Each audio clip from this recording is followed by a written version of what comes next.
You think boundaries protect you. They don't. Predators don't respect lines. They respect capacity for violence. And right now, yours is invisible. That's why they're still circling. You've been lied to about boundaries. The entire self-help industrial complex sold you a fantasy that verbalizing your limits creates a protective force field around your life. That saying no with conviction generates respect. This is categorically false, and your continued suffering proves it. Boundaries are not magical incantations. They are threat assessments. When a predator evaluates whether to cross your line, they're calculating, what happens to me if I violate this boundary? If the answer is nothing happens, your boundary doesn't exist. It's theater. This is why the covert narcissist ignores your tearful plea for space, why the aggressive authority figure steamrolls your polite pushback.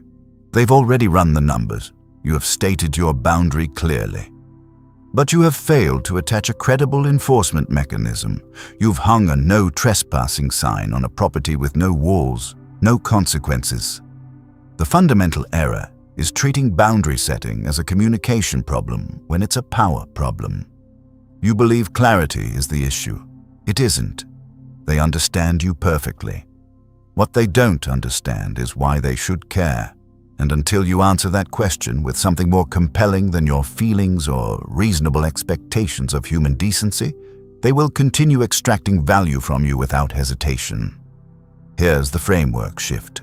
Boundaries are demonstrations of your capacity and willingness to inflict unacceptable costs on those who transgress. The manipulator must believe, viscerally, instinctively, that crossing you will damage them more than they will gain. This is not about anger. It's about projecting calculated danger so efficiently that the predator's threat assessment system triggers immediate retreat. You are currently defenseless because you are legible as harmless. And harmless targets get consumed.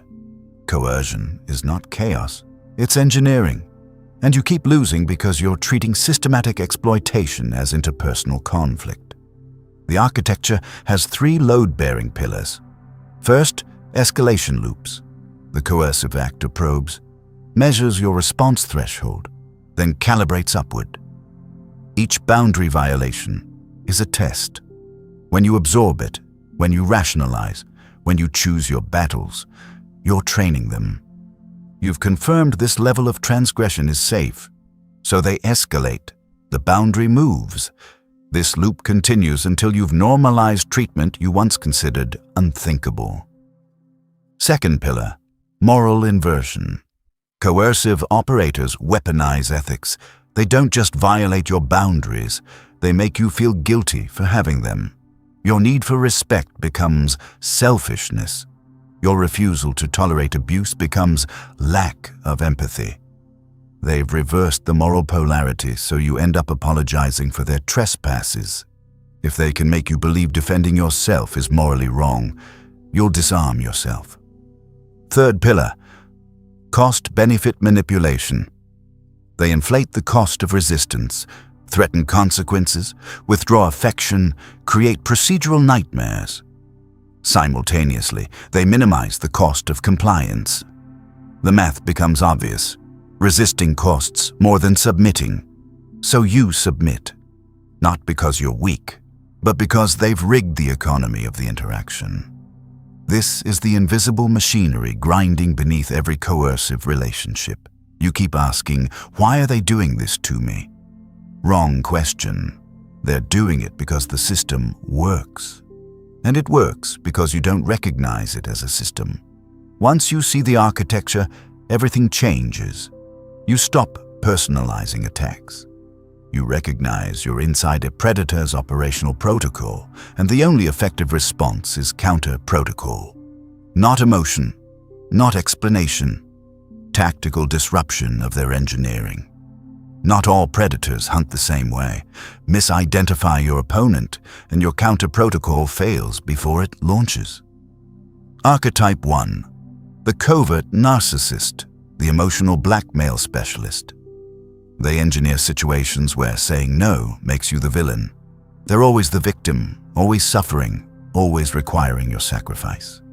But their crises never resolve. Your help never satisfies because resolution isn't the objective. Control through your caretaking is. They've identified your compassion as an access point, and they're strip mining it. Defending against them requires total withdrawal of emotional investment. Not anger, indifference. The moment they realize they can no longer generate supply from your guilt, they abandon the well. Archetype 2. The institutional authority. The procedural sadist. They weaponize bureaucracy. They enforce selectively. Rules apply with maximum rigidity against you and maximum flexibility for themselves. They engineer compliance through exhaustion. Make the process so punishing that surrender becomes rationale. Their vulnerability is visibility and escalation cost. The moment you threaten to make their abuse public, to impose reputational cost on them, their equation changes. Archetype 3. The Machiavellian Operator. The chess player with no conscience. Every interaction is strategic extraction. They assess your resources, identify vulnerabilities, then engineer situations where you surrender value while believing you're making autonomous choices. They're 3 moves ahead. The Machiavellian Operator respects exactly one thing: superior strategic capability. Demonstrate that you see their game, that engaging with you carries unpredictable risk. They recalculate. Operators don't fight unwinnable wars. Each archetype believes they've identified weakness in you. Your counter-protocol must shatter their foundational assumption about who you are. Not through explanation, through demonstration. You keep trying to reason with them. This is the most dangerous mistake you're making. You believe that if you just find the right words, present the right logic, they'll suddenly recognize your humanity and adjust. This belief will destroy you. Because you're not dealing with someone who misunderstands you. You're dealing with someone who understands you perfectly and has decided your suffering is an acceptable cost of their gain. Negotiation requires shared reciprocity. Both parties must value mutual benefit over unilateral extraction. Dark Triad personalities do not share this framework. When you enter negotiation with them, you're not establishing common ground. You're volunteering reconnaissance. Every word you speak gives them data. Every vulnerability you reveal becomes a future weapon. This pattern repeats at every scale. The employee who keeps talking it out with the abusive manager, while the manager uses each conversation to document insubordination. The partner who believes couples therapy will fix the narcissist, not recognizing therapy just gives the narcissist new psychological vocabulary to weaponize. Humans evolved in small tribal groups where cooperation was survival. We're wired to interpret conflict as misunderstanding, not predation. This was adaptive in ancestral environments. It's catastrophic now, because modern complexity allows predators to scale operations beyond accountability systems. They can exploit your cooperation instinct, extract maximum value, then disappear before consequences arrive. When you attempt to negotiate with a coercive actor, you're signaling you still believe resolution is possible without cost to them. This means you haven't accepted that force is necessary, which means you won't deploy it, which means they can continue. Every minute you spend trying to make them see reason is a minute they're not experiencing consequences. You're neutralizing yourself through hope while they fortify their position. Resolution is what happens after you've demonstrated superior capacity for destruction. Not before, no more theory. This is the tactical system that ends coercion on contact. You execute with total commitment, or you don't execute at all. Phase 1. Diagnostic detachment. Before you counterstrike, achieve emotional sterilization of the engagement. The coercive actor is no longer a person who disappoints you. They are a system malfunction requiring correction. When a predator attacks, your nervous system floods with emotion. Override it. Mentally step outside and observe. What patterns are repeating? What response are they engineering? This diagnostic detachment allows you to see the machinery clearly. Phase 2. The mirroring strike. Coercive actors rely on asymmetry. They deploy dark tactics while you deploy empathy. The moment you mirror their energy with clinical precision, their entire operational model collapses. The narcissist uses guilt, reflected back instantly, using their exact phrasing. The institutional authority weaponizes procedure. You become procedural hell, document everything, cite every regulation, CC every authority. The Machiavellian plays chess. You demonstrate you're tracking their strategy 3 moves deep. This is controlled deployment of their own arsenal. And it's terrifying because predators expect prey, not equals. Phase 3. The boundary enforcement demonstration. Words without consequences are noise. You don't threaten, you execute. The co-worker who keeps violating your time, total communications blackout. The family member who deploys guilt. You leave mid-manipulation, cancel relationship access. The manipulative partner, immediate consequences, therapy with third-party observer, financial separation, exit timeline. Real boundaries hurt you in the short term. That's how they prove you mean it. Phase 4. The calculated flash. Demonstrate, briefly, controlled, unmistakably, that you possess capacity for destruction you've chosen not to deploy. Reveal you've been documenting everything and have a legal case ready. Demonstrate social capital they didn't know existed. Prove you understand their vulnerabilities better than they thought possible. You're showing the gun without firing it. The predator's threat assessment system immediately recalculates. This target has teeth. Phase 5. Sustained cold enforcement. After the flash, you don't return to warmth. You maintain the same temperature indefinitely. Civil, functional, emotionally unreachable. They will test this. You do not yield. Every interaction remains transactional, boundaried, devoid of emotional supply. This sustained posture permanently alters their behavior, not because they've become better people, but because you're no longer cost-effective to exploit. This protocol creates strategic retreat. The predator doesn't suddenly value you. They fear the cost-benefit ratio. That's not connection, that's sovereignty. The protocol won't work if you're still trying to be a good person. That identity is the vulnerability they've been exploiting. Every time you've absorbed abuse to keep the peace, every time you've given another chance to be fair, you weren't demonstrating virtue. You were being farmed. This chapter demands execution of your former operating system. The person who believes kindness generates reciprocity. The person who's terrified that setting hard boundaries makes them just as bad. That person has to die. Because that identity is structurally incompatible with sovereignty in a world that contains predators. You've built your self-concept around being reasonable, empathetic, conflict avoidant.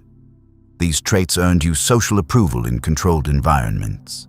But you're no longer in a controlled environment. You're in a predatory ecosystem, and the traits that earned you gold stars are the exact traits that signal safe target to dark Triad operators. Your goodness is their attack surface. The resistance you're feeling, the voice saying, "But I don't want to become cold and calculating like them." That's the old identity fighting for survival. Do not negotiate with this voice. It's not your conscience. It's the psychological infrastructure the predator installed to keep you defenseless. You're not becoming like them. The predator deploys dark tactics for extraction and domination. You're deploying the same tactical vocabulary for sovereign defense. Intent separates you. They're playing offense. You're ending the game. Same tools, opposite applications. The identity you need, the sovereign. Someone who recognizes that protection of self supersedes all social performance. Someone who understands that allowing violation to preserve a relationship is not love. It's cowardice. The sovereign doesn't feel guilty about enforcing boundaries. The sovereign operates from threat assessment, cost imposition, and zero tolerance for transgression. You will lose relationships in this transition. The people who benefited from your old operating system will call you cold. Changed. This accusation is proof the protocol is working. When predators can no longer feed, they either adapt or abandon. The peacekeeper dies here. What emerges is someone manipulators instinctively avoid. Because you're cost prohibitive, this is where we separate, not gradually, with absolute finality. Everything in this protocol works. The diagnostic detachment, the mirroring strike, the boundary enforcement, the calculated flash, the identity death. These aren't theories. They're operational realities that have been weaponized against you for years. Now you have the blueprint. Here's the reality. This knowledge creates permanent selection. You either internalize this framework completely, execute it without hesitation when predators appear, and ascend into the protected class, or you reject it, retain your old patterns, and remain in the extraction pool indefinitely. The manipulators you're currently dealing with, they're not going anywhere. They're refining their approach while you're deciding whether to refine yours. The excuse you're preparing, but my situation is different. It isn't. Coercion operates on universal principles. The covert narcissist in your family uses the same guilt architecture as the one in someone else's workplace. The institutional authority deploys the same procedural sadism globally. You're not special. Your manipulator is not uniquely complex.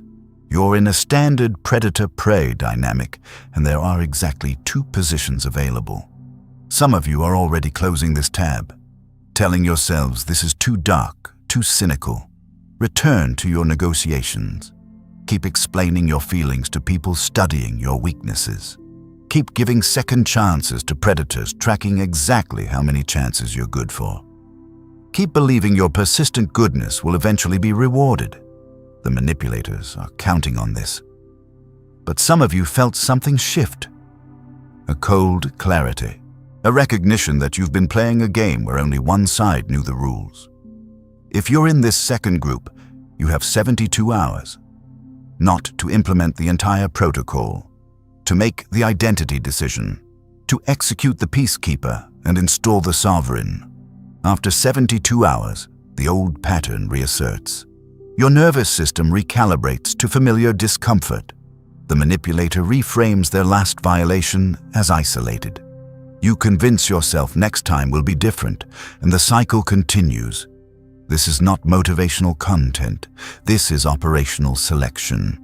The world contains two populations, those who project credible capacity for destruction when boundaries are violated, and those who project endless tolerance. Predators can identify which category you occupy within 90 seconds. Your internal sense of hidden strength doesn't register. The only thing they respond to is demonstrated willingness to impose unacceptable costs. You now have the framework. The question isn't whether it works. The question is whether you'll execute. Most won't. They'll archive this as interesting but extreme. They'll tell themselves they'll remember it if things get really bad, not realizing things are already really bad. The few who execute this protocol don't announce it. They simply become cost prohibitive overnight. And they watch with cold satisfaction as predators who once circled daily suddenly discover urgent business elsewhere. You have the map. You understand the archetypes. You possess the tactical framework. The only variable left is you. Which population are you joining?